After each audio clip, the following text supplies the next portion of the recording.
శ్రీ మహాగణాధిపతయే నమః. శ్రీ మహాసరస్వత్యై నమః. శ్రీ గురుభ్యో నమః. శ్రీ లలితామహాత్రిపురసుందరీ పరాభట్టారికాయై నమః. మనం 2026 సంవత్సరం ఫిబ్రవరి నెలలో ఉన్నటువంటి ద్వాదశ రాశుల యొక్క ఫలితాంశాలలో భాగంగా మకర రాశి వారికి ఉన్నటువంటి గ్రహస్థితి రీత్యా ఉన్న రాశి ఫలాలు చెప్పుకుందాం. ముందుగా ఈ రాశికి అధిపతి అయినటువంటి శని తృతీయ స్థానంలో శుభస్థానంలో ఉన్నాడు. చాలా మంచి ఫలితం ఆ శని తృతీయంలో శుభస్థానంలో ఉండడం ద్వారా ఎట్లాంటి ఇబ్బందులు ఉన్నా సరే అధిగమించి ముందుకు వెళ్ళేటటువంటి అవకాశాన్ని కల్పించుకునే అవకాశం అన్నమాట. అంతేకాకుండా కొన్ని సందర్భాలలో ఇబ్బందులు ఎదుర్కొన్నప్పటికీ కూడా మంచి పేరు ప్రఖ్యాతులు పొందేటటువంటి అవకాశం. ఈ రకమైనటువంటి పరిస్థితి మకర రాశి వారికి బృహస్పతి 6వ స్థానంలో ఉండడం అంత అనుకూలం కాదు. కాస్త చేపట్టే పనులలో అనవసరమైనటువంటి వాళ్ళు ఇబ్బందులు పెట్టేటటువంటి అవకాశం కూడా ఉంటుంది. రుణాలకు సంబంధించిన విషయంలో జాగ్రత్తలు పడడం అవసరం. శత్రువుల ద్వారా ఉండేటటువంటి ఏదైతే ఇబ్బందులు ఉన్నాయో దాన్ని ముందుగానే మీరు గ్రహించి దాన్ని అధిగమించేటటువంటి ప్రయత్నాలు చేయాలి. అనవసరమైనటువంటి పనుల్లో తలదూర్చకుండా జాగ్రత్తలు వహించడం అవసరం మకర రాశి వాళ్ళు. కాబట్టి ఈ ఇబ్బందులు ఏదైనా ఎదుర్కొనేటటువంటి పరిస్థితే ఉంటే ఏం చేయాలి అంటే ప్రతి గురువారం కూడా మకర రాశి వారు ఈశ్వర దర్శనం చేసుకోవడం చాలా మంచి ఫలితాన్ని ఇస్తుంది. అంతేకాకుండా ఈ రాశి వారికి రవి సంచారం, కుజ సంచారం, రాహు సంచారం ఇవన్నీ కూడా వేధస్థానాలలో ఉన్నాయి. కాబట్టి కాస్త జాగ్రత్తలు అవసరం. అనవసరమైనటువంటి గొడవలకు వెళ్లకుండా, అనవసరమైనటువంటి కేసుల జోలికి వెళ్లకుండా, ఏదైనా ఇబ్బందులు ఉంటే వాటికి సంబంధించిన వాటికి దూరంగా ఉండడం అత్యంత అవసరం. కాబట్టి వీళ్ళందరూ కూడా ఈ ఈశ్వర దర్శనంతో పాటుగా ప్రతి మంగళవారం అమ్మవారికి, సుబ్రహ్మణ్య స్వామికి సంబంధించినటువంటి దర్శనాలు చేసుకోవడం, ప్రతిరోజు కూడా ఆదిత్య హృదయం పారాయణ చేయడం అత్యంత అవసరం. అది అనేక రకాలైనటువంటి ఇబ్బందుల నుంచి అధిగమించేటటువంటి పరిస్థితిని కల్పిస్తుంది. కాబట్టి ఆదిత్య హృదయం ప్రతిరోజు పారాయణ చేయాలి.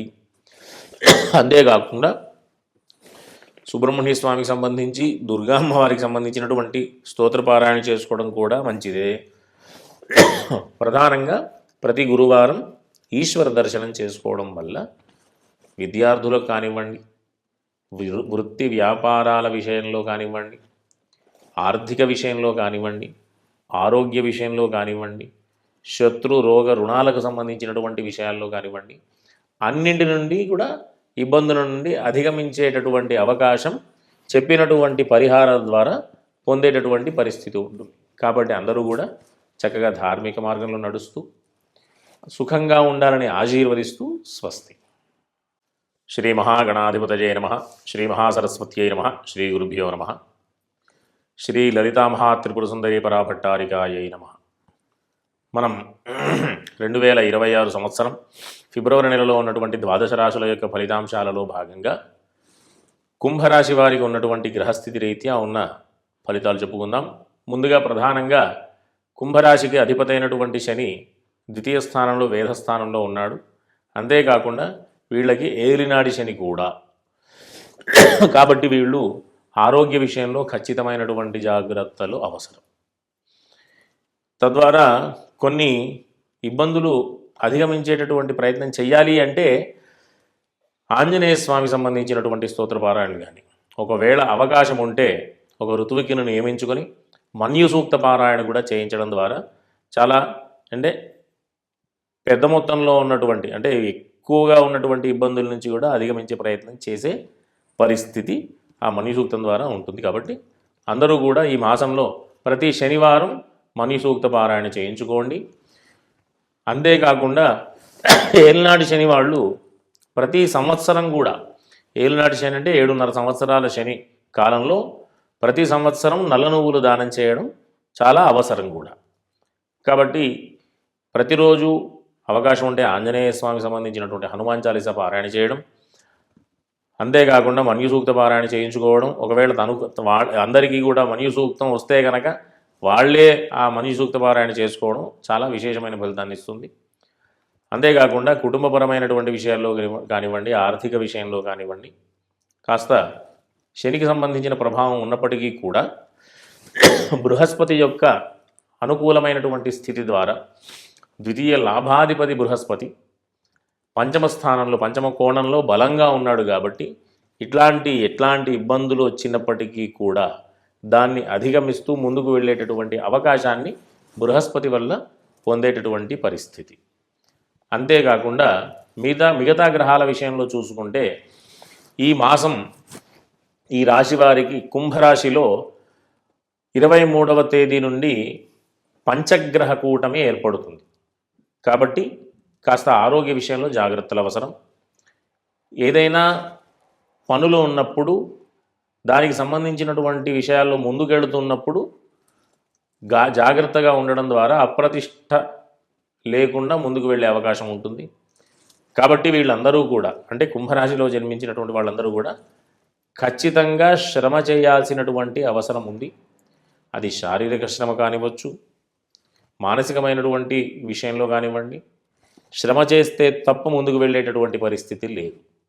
కాబట్టి ఖచ్చితంగా శ్రమ చేస్తూ, అంటే ఉదాహరణకి శనికి సంబంధించినటువంటి విషయంలోకి వచ్చామనుకోండి, కాళ్ళకి సంబంధించినటువంటి గ్రహం శని.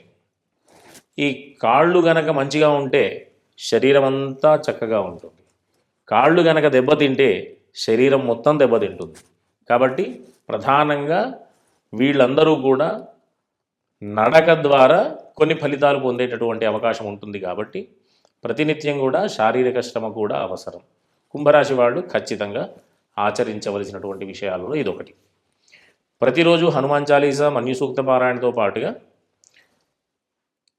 వీళ్ళకి సంబంధించినటువంటి విషయంలో మిగతా గ్రహాలన్నీ కూడా మధ్యమైనటువంటి ఫలితాన్ని, విశ్రమమైనటువంటి ఫలితాన్ని ఇస్తున్నాయి. కాబట్టి ఇవి మాత్రం చేసుకుంటూ జాగ్రత్తగా, కాకపోతే ఒకటి పంచగ్రహ కూటమి ద్వారా వీళ్ళకి అవి దాంట్లో 3 రకాలైనటువంటి నక్షత్రాలు ఉంటాయి కుంభరాశిలో: ధనిష్ఠ, శతభిషం, పూర్వభాద్ర. ఒక్కొక్క రాశి మీద, ఒక్కొక్క నక్షత్రం మీద ఒక్కొక్క గ్రహం ఉన్నప్పుడు ఒక్కొక్క ఫలితాన్ని ఇస్తాయి. కాబట్టి కాస్త జాగ్రత్తలు అవసరం. ఒక రకంగా శుభ ఫలితాలు ఇస్తాయి, ఒక రకంగా శుభ ఫలితాలకి భిన్నంగా కూడా ఇచ్చేటటువంటి అవకాశాలు ఉన్నాయి. కాబట్టి వీళ్ళందరూ కూడా జాగ్రత్తగా ఉంటూ అనవసరమైనటువంటి విషయాలలో తలదూర్చకుండా, ఏదైనా ప్రతి ఒక్క విషయంలో కూడా జాగ్రత్తలు అవసరం. ఆలోచించి ముందు అడుగు వేయడం ద్వారా ఎట్లాంటి ఇబ్బందులు లేకుండా ముందుకు వెళ్ళేటటువంటి అవకాశం ఉంటుంది.